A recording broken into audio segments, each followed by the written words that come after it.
Bom dia, nós, acadêmicos do curso de jornalismo, nós gostaríamos de saber como se deu o processo de implementação das cotas na Universidade Pública aqui do estado do Tocantins. Aí você poderia fazer um panorama geral de como se deu o processo.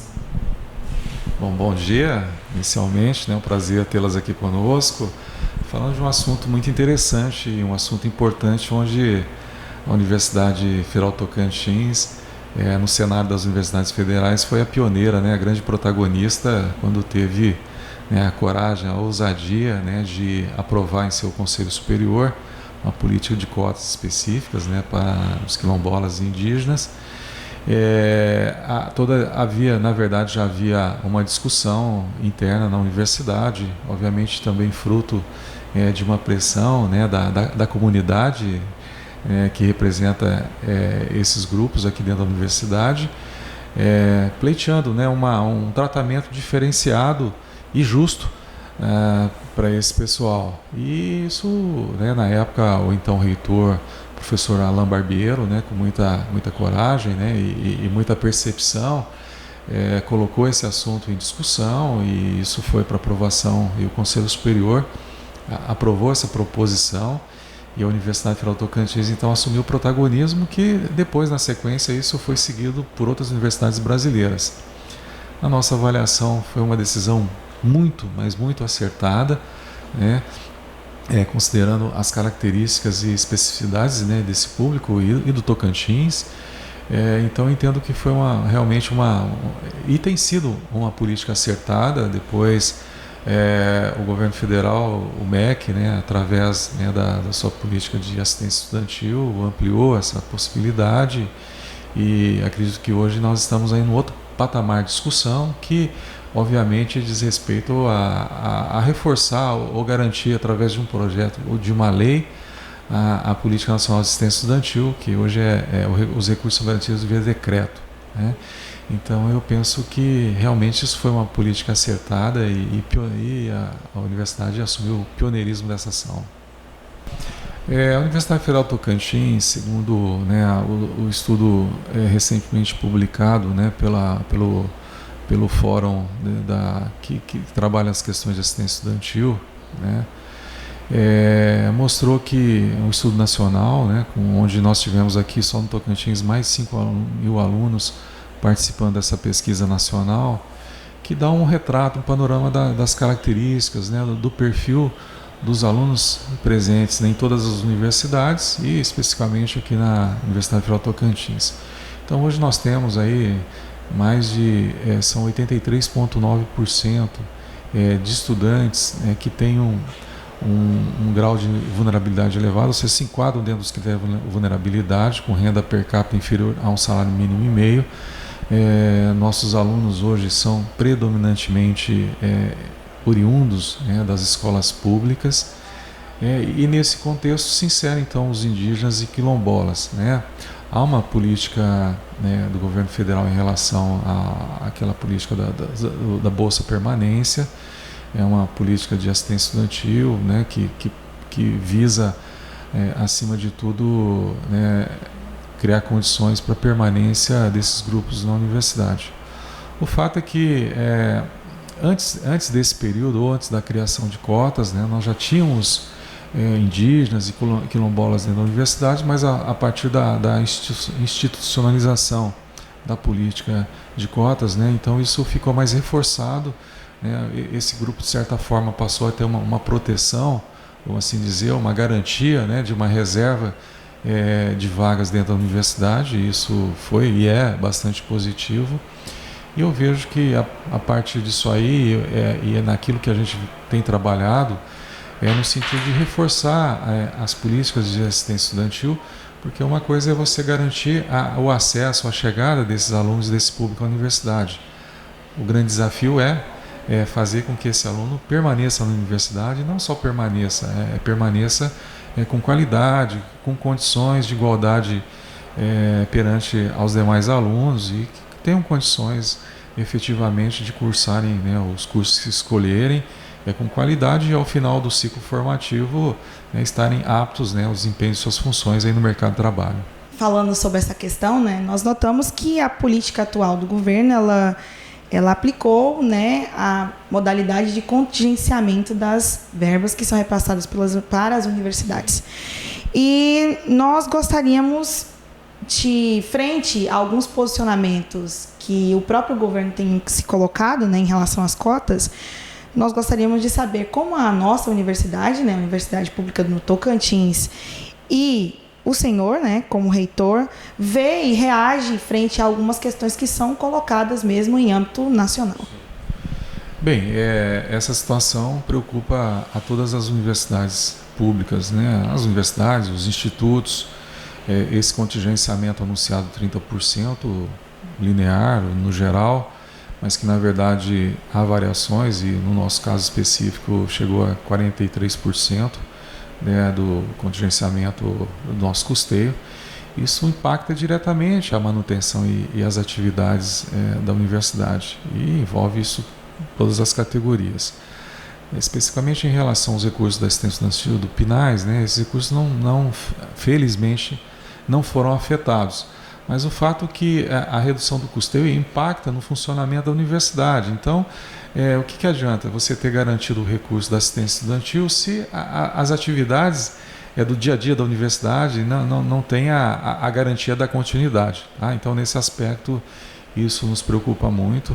Eu só posso acreditar que nesse segundo semestre esse cenário se reverta. Né? Há uma luta muito forte por parte da Andifes, de todas as universidades. Há uma mobilização política.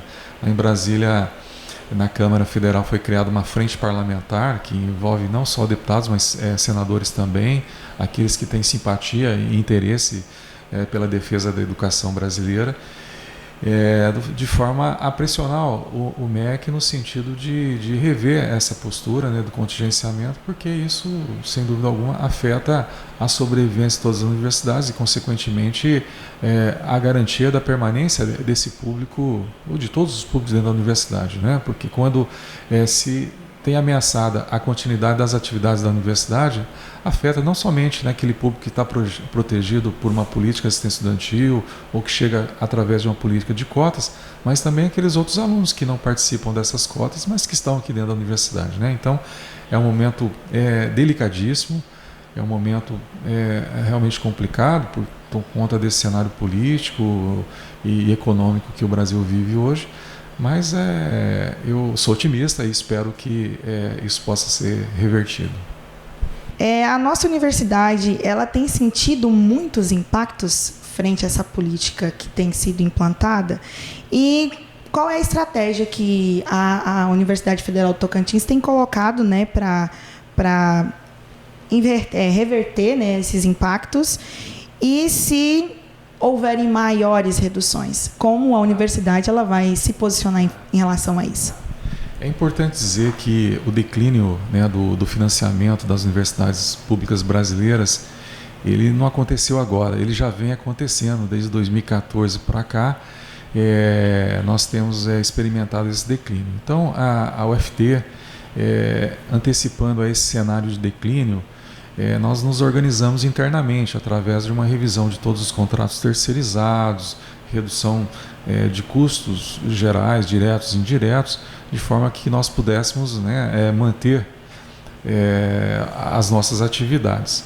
O problema é que nós nos ajustamos dentro daquele orçamento aprovado, né, como orçamento da agente doméstico, né? Então a gente se adapta à sua receita. Então, nesse aspecto, a universidade vem bem, né? A UFT fez o dever de casa, como se diz na gíria, fez direitinho. Nós nos ajustamos ao recurso disponível. Porém, nós e as demais universidades foram pegas de surpresa com esse contingenciamento. No nosso caso, o contingenciamento representou 18 milhões de reais a menos. Então, assim, não há muito o que fazer com um corte dessa magnitude. Nós estamos ajustados, né? Estamos cumprindo nossos compromissos em dia, né? A universidade paga religiosamente seus fornecedores. A nossa prioridade do primeiro recurso que chega é o pagamento de bolsas, tudo aquilo que diz respeito diretamente à atividade acadêmica tem sido garantido. se esses recursos, né, permanecerem contingenciados, aí sim as universidades, inclusive a nossa, passa a realmente a ter problemas de funcionamento.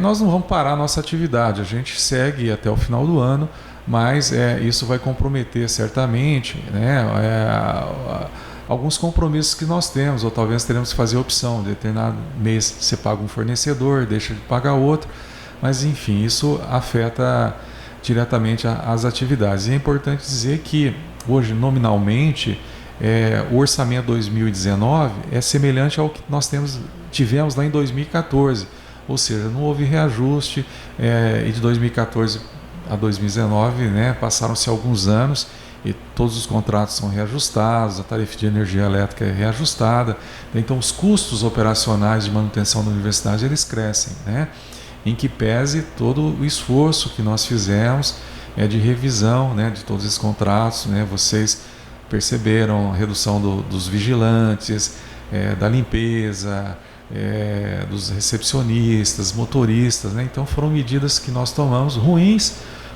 mas foram necessárias para a gente, né, se ajustar ao montante de recursos disponíveis, tá? Então, assim, realmente um momento muito delicado e assim, não tem mais o que cortar. No nosso caso, nós chegamos num limite, né? Então, assim, também adotamos aí uma política de investimento com energia solar para redução, né, do custo com energia elétrica. Enfim, a gente tem tentado encontrar alternativas, mas eu acredito que nós chegamos no limite, porque se baixar mais do que isso, realmente aí a gente afeta diretamente as atividades acadêmicas e é o que a gente menos quer que isso aconteça. Nós vemos que a Universidade do Tocantins ela foi pioneira na instalação, implementação da lei. E nós sabemos que muitas ações de permanência elas estão voltadas para um público, né, que geralmente restringe-se a auxílios financeiros. E aí nós queríamos saber sobre um pouco mais sobre a política da universidade para atender da melhor maneira possível o público que é destinado para as cotas. Perfeito. Enfim, você está correta. Não adianta só garantir um recurso financeiro para garantir a permanência desses indivíduos na universidade. É necessário que a universidade também construa instrumentos pedagógicos, acadêmicos, para absorver melhor esse público, né? Então, a Pró-Reitoria de Graduação, capitaneada pela Pró-Reitoria de Graduação, envolvendo todos os campos, coordenadores de curso, né? Então nós estamos desenvolvendo uma ação chamada Inovação Pedagógica, que visa tratar de forma diferenciada, com novas metodologias, com um olhar diferenciado para esse público, quilombolas, indígenas, mas também para os outros alunos que não pertencem, né, ou que não estão dentro da universidade através de políticas de cotas, para uma inovação, para um olhar diferente, para o acolhimento, para uma recepção diferenciada, de forma que esse aluno possa, primeiro, se sentir acolhido dentro da universidade, né, respeitado. Isso passa, obviamente, por uma grande discussão em todos os colegiados e, na verdade, até talvez uma mudança, né, de concepção individual, uma concepção pedagógica, né, do coletivo, para que a gente possa dar respostas a esse momento que a gente vive, né? A educação é muito dinâmica, o perfil do jovem que chega à universidade, ele é hoje diferente daquele que nós tivemos há alguns anos atrás, e a universidade precisa se adaptar. Então a política da graduação ela tem que estar realmente adaptada e sintonizada, né, com esse momento. Então isso está sendo trabalhado e construído agora. Não é difícil mudar essas práticas, né? Isso é um processo gradual, mas há um olhar para isso, a universidade está atenta e eu espero que possamos colher bons resultados dessas iniciativas. Dentro dessa política da inovação pedagógica, há toda essa discussão. Preparar melhor o professor, os professores, os servidores técnicos administrativos e os próprios alunos, né, para esse ambiente diferente. Não tem como o reitor, né, dar uma canetada e mudar o pensamento ou a forma de conduta das pessoas, né? Isso é um processo de transformação. Agora é importante que a reitoria, através, né, da pró-reitoria de graduação, seja um agente indutor dessas políticas, né, trazendo essa discussão para dentro da universidade, despertando interesse e trabalhando diferentes estratégias para que a gente possa alcançar, né, principalmente os professores, com essa mudança de postura, né, esse pensar diferente e o olhar diferente para esse público, né? É uma transformação, não se faz isso do dia para a noite, mas isso está dentro dos nossos objetivos, isso faz parte do nosso plano de gestão e, obviamente, a gente espera, né, o convencimento, ele vai por etapa, né, por adesão, e eu tenho certeza que as pessoas vão se adaptar e perceberem que há uma necessidade de mudança. Então, acho que é dessa forma que a gente está trabalhando. Exatamente. Então, muito obrigada pela entrevista.